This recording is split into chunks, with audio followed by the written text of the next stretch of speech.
অর্থ উপদেষ্টা ডক্টর সালেউদ্দিন আহমেদ ২০২৫-২৬ অর্থ বছরের বাজেট উপস্থাপন করছেন। আমরা যুক্ত হচ্ছি তাঁর বক্তব্যে বিটিভির সৌজন্যে। এরপর যে আশায় আমরা বুক বেঁধেছিলাম তা খুব শীঘ্রই আমরা পূরণ করতে সক্ষম হব ইনশাআল্লাহ। এখন প্রিয় দেশবাসী, মধ্যমেয়াদী নীতি কৌশল সম্পর্কে আমি বলছি। জুলাই গণঅভ্যুত্থান পরবর্তী সময়ে উচ্চ মূল্যস্ফীতি নিয়ন্ত্রণ, ভেঙে পড়া আইন শৃঙ্খলার পরিস্থিতির উন্নতি, শ্রমিক অসন্তোষ প্রশমিত করে শিল্প খাতে স্বাভাবিক অবস্থা ফিরিয়ে আনা এবং বিগত সরকারের সময়ে লাগামহীন দুর্নীতি ও অব্যবস্থার ফলে চরম সংকটাপন্ন ব্যাংকিং খাতে শৃঙ্খলা পুনরুদ্ধারের মতো কঠিন চ্যালেঞ্জ আমাদের মোকাবেলা করতে হয়েছে। শুরু থেকেই আমরা সর্বোচ্চ আন্তরিকতা দিয়ে চেষ্টা করেছি এসব সমস্যার সমাধানপূর্বক দেশকে একটি স্থিতিশীল অবস্থায় ফিরিয়ে আনতে। প্রবাস আয়ের আশাব্যঞ্জক অগ্রগতি, রপ্তানি আয়ের ধারাবাহিক প্রবৃদ্ধি, কৃষি ও শিল্প খাতের উৎপাদনও অব্যাহত থাকা এবং সঠিক মুদ্রা ও রাজস্ব নীতির সমন্বিত প্রয়োগের সুফল হিসেবে আমরা ইতিমধ্যে কাঙ্ক্ষিত স্থিতিশীলতা অর্জনে অনেক দূরে গিয়েছি। তবে পরিপূর্ণ স্থিতিশীলতা অর্জন করে অর্থনীতিকে স্বাভাবিক গতিতে ফিরে আনার পথে এখনও বেশ কিছু ঝুঁকি রয়েছে। প্রিয় দেশবাসী, গত বছরের আগস্ট মাসে আমাদের সরকার যখন দেশ পরিচালনার দায়িত্বভার গ্রহণ করে, তখন আমাদের সামনে সবচেয়ে বড় চ্যালেঞ্জ ছিল নিয়ন্ত্রণহীন মূল্যস্ফীতির লাগাম টেনে ধরে মানুষকে স্বস্তি দেয়া। মূল্যস্ফীতি নিয়ন্ত্রণের লক্ষ্যে বিগত মাসগুলোতেই আমরা ধারাবাহিকভাবে সংকোচনমূলক মুদ্রানীতি অবলম্বন করেছি। এর ফলে নীতি সুদের হার 150 বেসিস পয়েন্ট বেড়ে গিয়ে এখন 10% দাঁড়িয়েছে। মুদ্রানীতির আওতায় গৃহীত কার্যক্রমকে সহায়তা করতে সংকোচনমূলক রাজস্ব নীতি অনুসরণ করা হয়েছে। অপ্রয়োজনীয় ব্যয় কমিয়ে আনায় সার্বিকভাবে সরকারি ব্যয় উল্লেখযোগ্যভাবে হ্রাস পেয়েছে।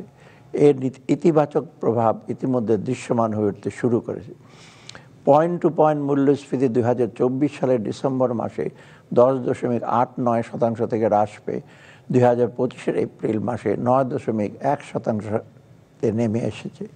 আসার কথা হলো, এবারে রমজান মাসে নিত্য প্রয়োজনের পণ্যের বাজার স্মরণকালের মধ্যে সবচেয়ে স্থিতিশীল ছিল। এ ধারা অব্যাহত থাকলে এই জুন মাসেই পয়েন্ট টু পয়েন্ট মূল্যস্ফীতি 8% কোঠায় নেমে আসবে। মূল্যস্ফীতির সাথে এই লড়াইয়ের ফলে আমাদের জিডিপি প্রবৃদ্ধির অন্যান্য বছরের তুলনায় কিছুটা কম হতে পারে।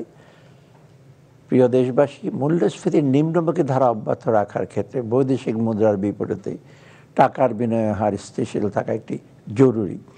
তবে নিশ্চিত করতে হলে বৈদেশিক মুদ্রার রিজার্ভ স্থিতিশীল থাকাটা অত্যাবশ্যক। প্রবাস আয়ের প্রবৃদ্ধি আশাব্যঞ্জক হওয়ায় এবং রপ্তানিতে স্থিতিশীল থাকায় বৈদেশিক মুদ্রার রিজার্ভ এপ্রিল মাসে বৃদ্ধি পেয়ে 27.4 বিলিয়ন মার্কিন ডলারে উন্নীত হয়েছে, যা টাকার বিনিময় হার স্থিতিশীল রাখতে গুরুত্বপূর্ণ ভূমিকা পালন করেছে। সে কারণে আমরা বিগত 14 মে তারিখে বাজার ভিত্তিক মুদ্রা বিনিময় হার চালু করেছি। খাদ্য নিরাপত্তা নিশ্চিত করা আমাদের অন্যতম প্রধান অগ্রাধিকার। গত বছর আকস্মিক বন্যায় আউশ এবং আমন উৎপাদন লক্ষ্যমাত্রার চাইতে কম হয় খাদ্যশস্যের মজুদে কিছুটা ঘাটতি দেখা দেয়। এই ঘাটতি কাটিয়ে উঠতে আমরা 9 লক্ষ মেট্রিক টন চাল এবং 7 লক্ষ মেট্রিক টন গম আমদানির সিদ্ধান্ত নিই, যার আওতায় ইতিমধ্যেই 8,50,000 মেট্রিক টন চাল এবং 2 লক্ষ মেট্রিক টন গম আমদানি করা হয়েছে। পাশাপাশি মাঠ পর্যায়ে কৃষকের ন্যায্য মূল্য নিশ্চিত করে কৃষি উৎপাদনের জন্য সার সহ অন্যান্য উপকরণের প্রয়োজনীয় ভর্তুকি দিচ্ছে। এছাড়া খাদ্য নিরাপত্তার গুরুত্ব বিবেচনায় সারের মজুদ বা বাফার স্টক বৃদ্ধি করা হয়েছে। প্রিয় দেশবাসী, নাগরিকদের জীবনযাত্রার মান উন্নয়নের পাশাপাশি রাখতে জ্বালানির পর্যাপ্ত সরবরাহ নিশ্চিত করা এবং একই সাথে তা যথাসম্ভব সাশ্রয়ী রাখা অত্যন্ত গুরুত্বপূর্ণ। বিদ্যমান উচ্চ মূল্যস্ফীতির প্রেক্ষাপটে নীতিগতভাবে আমরা বিদ্যুতের মূল্য আপাতত না বাড়ানোর সিদ্ধান্ত নিয়েছি। বিদ্যুৎ খাতে প্রদত্ত ভর্তুকির পরিমাণ ক্রমান্বয়ে হ্রাস করার লক্ষ্যে বিদ্যুৎ উৎপাদনের সার্বিক ব্যয় 10% কমানোর পরিকল্পনা হাতে নেওয়া হয়েছে। আমরা বিদ্যুৎ ক্রয় চুক্তিগুলো পর্যালোচনা করছি এবং বিদ্যুৎ উৎপাদন ব্যয় কমাতে এনার্জি অডিট করার উদ্যোগ নিয়েছি। এই বছরের মধ্যে আভ্যন্তরীণ উৎস থেকে 648 মিলিয়ন ঘনফুট গ্যাস সরবরাহ করার এবং 2028 সালের মধ্যে স্থানীয় কূপ থেকে অতিরিক্ত 1500 মিলিয়ন ঘনফুট গ্যাস উত্তোলনের পরিকল্পনা গ্রহণ করা হয়েছে। আমদানির তুলনায় রপ্তানিতে অধিক প্রবৃদ্ধি অব্যাহত থাকায় চলতি হিসাবের ভারসাম্যে ক্রমাগত উন্নতি সাধিত হচ্ছে। 2025 সালের মার্চ মাসের শেষে চলতি হিসাবের ঘাটতি হ্রাস পেয়ে দাঁড়িয়েছে 0.66 বিলিয়ন মার্কিন ডলারে। তবে সরকারের কিচ্ছা সাধন নীতি চলমান থাকায় উন্নয়ন প্রকল্পের গতি কিছুটা শ্লথ হয়ে পড়েছে এবং এর ফলে প্রকল্পগুলির জন্য প্রতিশ্রুত বৈদেশিক ঋণে ধীর গতি দেখা যাচ্ছে। তবে চলতি অর্থ বছরের জুন নাগাদ আমরা বিভিন্ন উন্নয়ন সহযোগিতার নিকট হতে আরও প্রায় 3.6 বিলিয়ন মার্কিন ডলার বাজেট সহায়তা পাবে মর্মে প্রত্যাশা করছি। প্রিয় দেশবাসী, মধ্যমেয়াদী অর্থনীতির গতি পুনরুদ্ধারের লক্ষ্যে কর জিডিপি অনুপাত বৃদ্ধির কোনো বিকল্প নেই। অথচ তুলনীয় অনেক দেশের চাইতে বাংলাদেশের কর জিডিপি অনুপাত উল্লেখযোগ্য পরিমাণে কম। রাজস্ব খাতকে আরও গতিশীল করতে এবং রাজস্ব আহরণের স্বচ্ছতা বৃদ্ধি করতে ইতিমধ্যে আমরা বেশ কিছু উল্লেখযোগ্য পদক্ষেপ গ্রহণ করেছি। অটোমেটেড ব্যবস্থার মাধ্যমে আয়কর রিটার্ন দাখিল সহজ করা হয়েছে, কর আদায়ের বৃত্তিকে নতুন কর অফিস স্থাপন করা হয়েছে এবং কর আহরণের মধ্য দীর্ঘমেয়াদী রাজস্ব কৌশল তৈরি করা হয়েছে। এছাড়া কর ব্যবস্থাপনাকে আরও কার্যকর এবং কর আদায়ের দক্ষতা বৃদ্ধির লক্ষ্যে রাজস্ব ব্যবস্থাপনাকে রাজস্ব নীতি হতে পৃথক করার লক্ষ্যে অধ্যাদেশ জারি করা হয়েছে। বিগত সরকারের সময়ে আর্থিক খাতে নজিরবিহীন লুটপাট এবং দুর্নীতির ফলে খেলাপি ঋণ উল্লেখযোগ্য পরিমাণে বৃদ্ধি পেলেও তার বারবার পুনঃতফসিলীকরণের মাধ্যমে আর্থিক খাতের প্রকৃত অবস্থা গোপন রাখা হয়েছিল। কিন্তু আমরা আন্তর্জাতিক মানদণ্ড অনুযায়ী লোন লিজ ক্লাসিফিকেশন ও প্রভিশনিং ব্যবস্থা অবলম্বন করেছি। ফলে এই খাতে মোট খেলাপি ঋণের পরিমাণ 2023 সালের জুন মাসের 10.11% থেকে বৃদ্ধি পেয়ে 2024 সালের ডিসেম্বরে মাসে 20.20% উন্নীত হয়েছে। এই খাতের প্রকৃত চিত্র উদ্ঘাটনের লক্ষ্যে অ্যাসেট কোয়ালিটি রিভিউ এর মাধ্যমে আমরা ব্যাংকগুলোর প্রকৃত অবস্থা নিরূপণের কার্যক্রম শুরু করা হয়েছে। প্রিয় দেশবাসী, অর্থনৈতিক স্থিতিশীলতা ফিরিয়ে এনে একটি উন্নত সমাজ বিনির্মাণের উদ্দেশ্যে আমরা যে সকল কার্যক্রম গ্রহণ করেছি তার মূল লক্ষ্য হচ্ছে শূন্য দারিদ্র্য, শূন্য বেকারত্ব এবং শূন্য কার্বন ভিত্তিক সমাজ বিনির্মাণ, যার মাধ্যমে আমূল পরিবর্তন হবে দেশের মানুষের জীবনমানের এবং মুক্তি মিলবে বৈষম্যের দুষ্ট চক্র থেকে। যে স্বপ্নকে ধারণ করে জুলাই অভ্যুত্থানের ভিত রচিত হয়েছিল, সেই স্বপ্ন বাস্তবায়ন করে আগামী প্রজন্মের জন্য আমরা একটি সুন্দর বাসযোগ্য আবাসস্থলকে রেখে দিতে চাই। জনগণের জীবনযাত্রায় নিয়ে আসতে চাই এক সুদূর প্রসারী পরিবর্তনের ঢেউ। আমরা সে লক্ষ্যকে সামনে রেখে এবারের বাজেট সাজাবার চেষ্টা করেছি। আমাদের এবারের বাজেট কিছুটা ব্যতিক্রমধর্মী।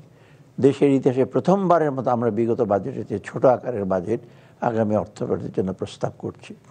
প্রবৃদ্ধি কেন্দ্রিক ধারণা থেকে সরে এসে আমরা চেষ্টা করেছি সামগ্রিক উন্নয়নের ধারণার জোর দিতে। তাই প্রথাগত ভৌত অবকাঠামোর তৈরির খতিয়ান তুলে ধরার পরিবর্তে আমরা এবারের বাজেটে প্রাধান্য দিয়েছি মানুষকে।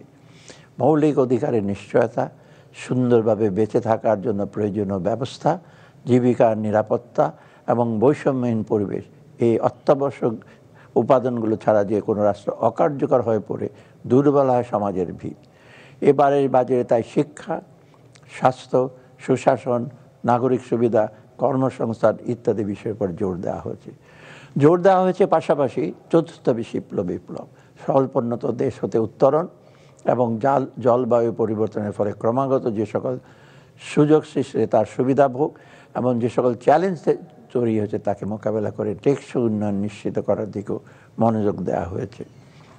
প্রিয় দেশবাসী, জুলাই বিপ্লবে আত্মোৎসর্গকারীরা আমাদের সামনে একটি বিরল সুযোগ তৈরি করে দিয়ে গেছেন দেশকে সঠিকভাবে পরিচালিত করে ভবিষ্যতের জন্য শক্ত ভিত গড়ার। আপনাদের সকলের সর্বাত্মক সহযোগিতায় সেই লক্ষ্য পূরণের প্রত্যয় সুশাসন প্রতিষ্ঠা এবং প্রয়োজনীয় প্রাতিষ্ঠানিক সংস্কারের অঙ্গীকার পূরণে করাই হবে আমাদের আগামী দিনে আমাদের প্রধান লক্ষ্য।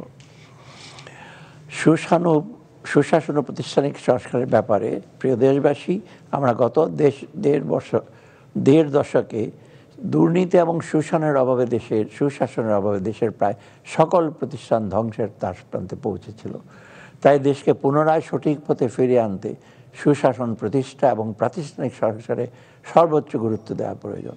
সে লক্ষ্যে আমাদের অন্তর্বর্তী সরকার প্রয়োজনীয় সংস্কারের রূপরেখা তৈরি করেছে এবং বাস্তবায়নের লক্ষ্যে 11টি সংস্কার কমিশন গঠন করেছে। ইতিমধ্যে সবগুলো কমিশন তাদের প্রতিবেদন জমা দিয়েছে এবং এই কমিশনেরও কাজগুলো সমন্বয় করার জন্য এবং বাস্তবায়ন করার জন্য একটি ঐক্যমত্য কমিশন গঠন করে, যার নেতৃত্বে আছেন আমাদের মাননীয় প্রধান উপদেষ্টা। প্রিয় দেশবাসী, গণতান্ত্রিক শাসন ব্যবস্থার প্রতিষ্ঠা ও দুর্নীতি নির্মূলের লক্ষ্যে দুর্নীতি দমন কমিশন আইন 2004-এর সংশোধন কার্যক্রম চলমান রয়েছে।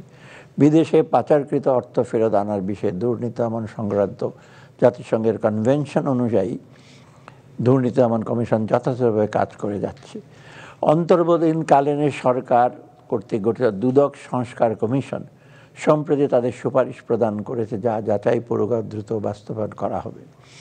ভূমি আইন ও ভূমি ব্যবস্থাপনার সংস্কার করা হচ্ছে। এই ভূমি সংক্রান্ত মামলা নিষ্পত্তিতে ধীরগতি হ্রাসের উদ্যোগে গ্রহণ করা হয়েছে। সেই লক্ষ্যে ভূমি সংক্রান্ত ফৌজদারি এবং দেওয়ানি মামলা মোকদ্দমাগুলো হ্রাস করা এবং ভূমি সেবাকে সহজীকরণ লক্ষ্যে প্রয়োজনীয় আইন প্রণয়ন করা হচ্ছে। অটোমেটেড ভূমি ব্যবস্থার আওতায় ভূমি সেবা ডিজিটালাইজ করা হয়েছে। ভূমি প্রশাসন সকল সেবা পরিকাঠামোকে জনগণের নিকট পৌঁছে দেওয়ার লক্ষ্যে ভূমি ব্যবস্থাপনার অটোমেশন প্রকল্প দ্রুতগতিতে এগিয়ে নেওয়া হচ্ছে। অন্তর্বর্তী সরকারের অন্যতম লক্ষ্য হল নির্বাচন ব্যবস্থার সংস্কার। একটি অবাধ ও নিরপেক্ষ নির্বাচনের মাধ্যমে জনগণের ভোটাধিকার প্রতিষ্ঠা করা এবং গণতান্ত্রিক সরকারের হাতে ক্ষমতা হস্তান্তর করা। গত দেড় দশকে দেশের নির্বাচন ব্যবস্থা পুরোপুরি ভেঙে ফেলা হয়েছে। তাই আমরা নির্বাচনী ব্যবস্থার সংস্কারের উপর সর্বোচ্চ অগ্রাধিকার প্রদান করেছি এবং এ লক্ষ্যে বিভিন্ন আইন, নীতিমালা ও আদেশের সংশোধন ও সংস্কারের কার্যক্রম হাতে নিয়েছি। বিচার ব্যবস্থার উন্নয়ন সংস্কারের জন্য সারা দেশের অধস্থন আদালতসমূহ তত্ত্বাবধান করার জন্য হাইকোর্ট বিভাগের 13 জন মাননীয় বিচারপতি সমন্বয়ে 13টি মনিটরিং কমিটি গঠন করা হয়েছে। বাংলাদেশ সুপ্রিম কোর্টের বিচারক নিয়োগের প্রক্রিয়াকে স্বচ্ছ ও নিরপেক্ষ ও জবাবদিহিমূলক সরকার উদ্দেশ্যে সুপ্রিম কোর্টের বিচারক নিয়োগ অধ্যাদেশ 2025 জারি করা হয়েছে। নিরাপত্তা ও সুরক্ষা সেবার উন্নয়নের জন্য আমরা চেষ্টা করছি। সুরক্ষা সেবার মনোনয়নে পাসপোর্ট প্রদানের ক্ষেত্রে পুলিশ প্রতিবেদন গ্রহণের শর্ত তুলে দেওয়া হয়েছে। কারাগারকে সংশোধনাগারে রূপান্তরের লক্ষ্যে বাংলাদেশ কারা ও সংশোধন পরিষেবা আইন 2025 প্রণয়নের কার্যক্রম হাতে নেওয়া হয়েছে। আর্থিক খাতের পুনর্গঠন ও সংস্কারে আমরা কার্যক্রম নিয়েছি। বিগত 15 বছরে আর্থিক খাতে নজিরবিহীন অপশাসনের মাধ্যমে এই খাতকে ধ্বংসের কিনারায় নিয়ে যাওয়া হয়েছে। 5 আগস্ট 2024 রাজনৈতিক পট পরিবর্তনের প্রেক্ষাপটে ব্যাংকিং খাতের দীর্ঘদিনের কাঠামোগত চ্যালেঞ্জ মোকাবেলা, সুশাসন প্রতিষ্ঠা ও আমানতকারীদের আস্থা পুনরুদ্ধারে সরকারের গুরুত্বপূর্ণ সংস্কারের উদ্যোগ গ্রহণ করেছে। ব্যাংকের মূলধন ঘাটতি, তারল্য সংকট, দেউলিয়াত্ব বা অস্তিত্বের জন্য হুমকি এমন সকল ঝুঁকি সময়োপযোগী সমাধান এবং আর্থিক স্থিতিশীলতা নিশ্চিতকরণে ব্যাংক রেজুলেশন অধ্যাদেশ 2025 প্রণয়ন করা হয়েছে। সংস্কারের অংশ হিসাবে 3টি টাস্কফোর্স গঠন করেছে, যার প্রধান উদ্দেশ্য ব্যাংকিং খাত সংস্কার কর্মসূচির ভিত্তি করে ব্যাংকগুলোর সম্পদের ব্যাপক গুণগত মান পর্যালোচনা করা। দ্বিতীয়ত, নীতি ও প্রবিধানসমূহের কার্যকর প্রয়োগ নিশ্চিতকরণ এবং ব্যাংকিং ব্যবস্থার সুশাসন বজায় রাখতে বাংলাদেশ ব্যাংকের সক্ষমতা ও দক্ষতা বৃদ্ধি করা এবং তৃতীয়ত, দেশীয় ও আন্তর্জাতিক পর্যায়ে চুরি পাচার হওয়া সম্পদ উদ্ধারে কার্যকর উদ্যোগ গ্রহণ করা। প্রিয় দেশবাসী, বিগত সরকারের অনিয়ম, কারসাজি ও দুর্নীতির ফলে প্রায় ধ্বংসপ্রাপ্ত বাংলাদেশের পুঁজিবাজারে পুনরায় গতি ফিরে আনার লক্ষ্যে মাল্টিন্যাশনাল কোম্পানিগুলোতে সরকারের শেয়ার কমিয়ে পুঁজিবাজারের অন্তর্ভুক্তকরণ, বেসরকারি খাতের দেশীয় বড় কোম্পানিগুলোকে পুঁজিবাজারে তালিকাভুক্তির জন্য উৎসাহ প্রদান, বাজারে কারসাজি রুখতে দ্রুততম সময়ের জন্য সুনির্দিষ্ট পরিকল্পনা বাস্তবায়ন, অনিয়মের সাথে জড়িত সকলকে আইনের আওতায় আনা এবং ব্যাংক ঋণের উপর নির্ভরতা কমাতে পুঁজিবাজার থেকে বন্ড ও ইকুইটির মাধ্যমে তহবিল সংগ্রহের সুযোগ বৃদ্ধি ইত্যাদি বিষয়ে কার্যক্রম চলমান রয়েছে। সরকারি আর্থিক ব্যবস্থাপনা ও সেবার উন্নয়নের জন্য সরকারের নীতি ও কর্মনীতির সাথে সংযোগ স্থাপনের জন্য বর্তমানে সকল মন্ত্রণালয় ও বাজেট অধিদপ্তরের বাজেট প্রণয়নের কাজ আইবাস এর মাধ্যমে সম্পন্ন করা হচ্ছে। আইবাস সিস্টেমের ব্যবহার করে বর্তমানে প্রায় 14 লক্ষ সরকারি কর্মচারী ইএফটি ইলেকট্রিক ফান্ড ট্রান্সফারের মাধ্যমে সরাসরি তাদের ব্যাংক অ্যাকাউন্টে বেতন পাচ্ছে। সামাজিক সুরক্ষা কর্মসূচির ভাতা প্রদানের ক্ষেত্রে ইএফটি ব্যবহার করা হচ্ছে। সরকারের অনুদান ও সাহায্য মঞ্জুরির সঠিক তথ্য সংগ্রহ এবং সুষ্ঠু ব্যবস্থাপনার লক্ষ্যে 172টি স্বায়ত্তশাসিত প্রতিষ্ঠানের অধীন বাস্তবায়ন প্রকল্পের বিপরীতে সরকারি হিসাবে পার্সোনাল লেজার পিএল অ্যাকাউন্ট খোলা হয়েছে। এছাড়া সরকারি ক্রয় কার্যক্রমে অধিকতর স্বচ্ছতা নিশ্চিত করার জন্য পাবলিক প্রকিউরমেন্ট অ্যাক্ট সংশোধন করা হয়েছে। ঘরে বসে ঝামেলাবিহীন উপায়ে এক ঠিকানায় সকল সরকারি সেবা অনলাইনে প্রদানের লক্ষ্যে নিয়ে অচিরেই নাগরিক সেবা শীর্ষক প্ল্যাটফর্ম চালু করা হবে। এই উদ্যোগের মাধ্যমে বিপুল সংখ্যক তরুণীর উদ্যোক্তা হিসাবে আয়ের সুযোগও তৈরি হবে। প্রিয় দেশবাসী, বিগত সরকারের রেখে যাওয়া সংকটাপন্ন অর্থনীতিকে স্বাভাবিক অবস্থায় ফিরিয়ে আনার লক্ষ্যে বিভিন্ন গুরুত্বপূর্ণ অর্থনৈতিক বিষয় restrategizing the economy and mobilizing resources for equitable and sustainable development শীর্ষক টাস্কফোর্স থেকে এবং দুর্নীতি ও অর্থনৈতিক অবস্থার সংক্রান্ত বিষয়ে শ্বেতপত্র কমিটির থেকে ইতিমধ্যে সুপারিশ পাওয়া গেছে। জাতীয় অর্থনৈতিক পরিকল্পনা গ্রহণ ও বাস্তবায়ন এবং পরবর্তী অধ্যায়ে বিবৃত খাতভিত্তিক অগ্রাধিকার নির্ধারণের ক্ষেত্রে এই সকল সুপারিশসমূহ বিবেচনায় নেওয়া হয়েছে। প্রিয় দেশবাসী, আমি এখন 2024-25 অর্থবছরের সম্পূরক বাজেট এবং আগামী 2025-26 অর্থবছরের বাজেট আপনাদের কাছে পেশ করছি। 2024-25 সম্পর্ক বাজেট।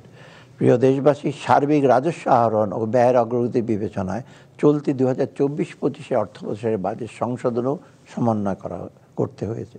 প্রস্তাবিত সংসদের রাজস্ব আয় 2024-25 অর্থবছরের সম্পূরক বাজেটের রাজস্ব আহরণের লক্ষ্যমাত্রা মূল বাজেটে 23,000 কোটি টাকা হ্রাস করে 5,18,000 কোটি টাকার প্রস্তাব করছি। প্রস্তাবিত সংসদীয় ব্যয় চলতি 2024-25 অর্থবছরের সরকারি ব্যয় 53,000 কোটি টাকা হ্রাস করে 7,44,000 কোটি টাকা নির্ধারণের প্রস্তাব করছি। এর মধ্যে বার্ষিক উন্নয়ন কর্মসূচির আকার 2,65,000 কোটি টাকা হতে 49,000 কোটি টাকা হ্রাস করে 2,16,000 কোটি টাকা নির্ধারণের প্রস্তাব করছি। সংসদীয় বাজেটের ঘাটতি ও অর্থায়ন। চলতি অর্থবছরে বাজেট ঘাটতি প্রাক্কলন করা হয়েছিল 2,56,000 কোটি টাকা। সংশোধিত বাজেটে ঘাটতি প্রস্তাব করা হচ্ছে 2,26,000 কোটি টাকা, যা জিডিপির 4.1%। এখন প্রস্তাবিত বাজেট 2025-26 কথা বলছি। প্রিয় দেশবাসী, সম্পদের সুষম বন্টন ও বৈষম্যহীন বাংলাদেশ গড়া এবারের বাজেটের অন্যতম লক্ষ্য। পাশাপাশি রাজস্ব আয় ও সরকারি ব্যয়ের মধ্যে ভারসাম্য রক্ষা করে একটি যৌক্তিক ও বাস্তবায়নযোগ্য বাজেট প্রণয়নই হবে এ বাজেটের একটি অন্যতম উদ্দেশ্য। সেই পরিপ্রেক্ষিতে আমি এখন আগামী 2025-26 অর্থ বছরের বাজেট কাঠামোর উপর আলোকপাত করছি। রাজস্ব আহরণ বৃদ্ধির লক্ষ্যে কর অব্যাহতি যৌক্তিকরণ সহ মধ্যমেয়াদী রাজস্ব আহরণের লক্ষ্যমাত্রা অর্জনের বিশেষ জাতীয় রাজস্ব বোর্ডের কার্যক্রম অব্যাহত রয়েছে। জাতীয় রাজস্ব বোর্ডের কার্যক্রমকে আরও শক্তিশালী করতে জনবল বাড়ানো হয়েছে। এছাড়া কর অব্যাহতির সুবিধা ক্রমান্বয়ে কমিয়ে আনা, কর জাল সম্প্রসারণ বিভিন্ন পণ্য ও পরিষেবার যথাসম্ভব একই হারে ভ্যাট নির্ধারণ করার বিষয়টি সক্রিয় বিবেচনাধীন রয়েছে। প্রস্তাবিত রাজস্ব আয় আগামী 2025-26 অর্থবছরে মোট 5,64,000 কোটি টাকা রাজস্ব আয়ের প্রস্তাব করছি, যা জিডিপির 9%। এর মধ্যে রাজস্ব বোর্ডের মাধ্যমে 4,99,000 কোটি টাকা এবং অন্যান্য উৎস হতে 65,000 কোটি টাকা সংগ্রহ করার প্রস্তাব করছি। প্রস্তাবিত ব্যয় 2025-26 অর্থবছরের জন্য মোট 7,90,000 কোটি টাকা ব্যয়ের প্রস্তাব করছি, যা জিডিপির 12.7%। এর মধ্যে পরিচালন সহ অন্যান্য খাতে মোট 5,60,000 কোটি টাকা এবং বার্ষিক উন্নয়ন কর্মসূচিতে 2,30,000 টাকা বরাদ্দের প্রস্তাব করছি।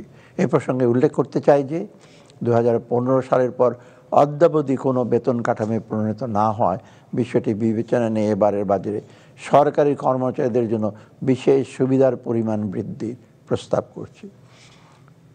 প্রস্তাবিত বাজেটের ঘাটতি ও অর্থায়ন আগামী অর্থবছরে আমাদের সামগ্রিক বাজেট ঘাটতি ঋণ সহনীয় পর্যায়ে থাকবে। 2025-26 অর্থবছরের প্রস্তাবিত বাজেটের ঘাটতির পরিমাণ দাঁড়াবে 2,26,000 কোটি টাকা, যা জিডিপির 3.6%। প্রস্তাবিত বাজেটের মোট ঘাটতির মধ্যে 1,25,000 কোটি টাকা অভ্যন্তরীণ উৎস হতে এবং 1,01,000 কোটি টাকা বৈদেশিক উৎস হতে নির্বাহ করার প্রস্তাব করছি। আগামী অর্থ বছরে সুদ পরিশোধ বাবদ মোট ব্যয় ধরা হয়েছে 1,22,000 কোটি টাকা।